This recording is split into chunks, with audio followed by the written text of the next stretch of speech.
अनसुमै बर' गुदि फरायसालियाव दिनै सोरां सरस्वती आइ बिमानि फालिनाय नुथाय नै गाहाय फोरोंगिरिबो दंबावो। बेजों लोगोसे दिनैनि मुगायाव मुर्तिखौ गारनानै आलारि बाथि सावनानै बिजाबजों एबा लेखाजों आइ सोरां सरस्वती बिमाखौ फालिनाय नुथाय नैबे जोबोर मोजां।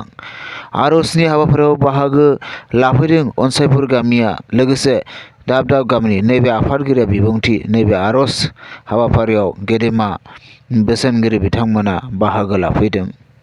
लोगोसे खोब मैखोमै बाहागो लादों गासै रायजो राजाफोरा आरो 500सो सुबुङा उन्दै उन्दै गथ'खौ लानानै नैबे केमेरामेन सनेस्वर बसुमतारिया नैबे जानाय लोंनायाव एबा खिसारि जानायाव दै लोंनायाव खुब उन्दै उन्दै आरो लोगोसे गेदेमा सुबुंफोरा बाहागो लादों। नाथाय जोबोर मोजाङै खिसारि संदों, जोबोर मोजाङै जिरायहोनानै जिरायसालियाव डेस्क बेन्च होनानै गथ'फोरजों लानानै गेदेर उन्दै सन्मान लानानै अनसुमै बर' गुदि फरायसालियाव दिनै खिसारि जानाय दै लोंनायनि हाबाफारि बाहायदों।